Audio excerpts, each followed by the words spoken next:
So,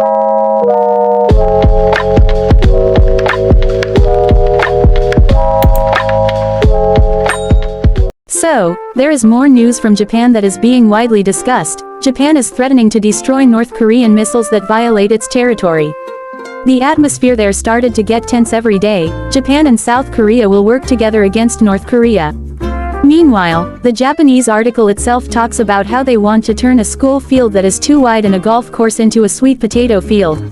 So they want to increase the number of sweet potato fields in their country, even turning overly large schoolyards and golf courses into sweet potato fields. The reason is simple: because they learned from the aftermath of Ukraine's war with Russia, prices started to rise and they had difficulty getting imports.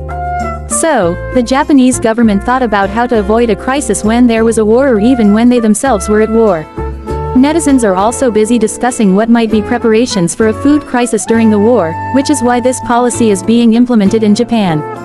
Japan itself is trying hard to become a sweet potato farmer. We are reminded again that while Japan is still working with America, they will always be at risk of war.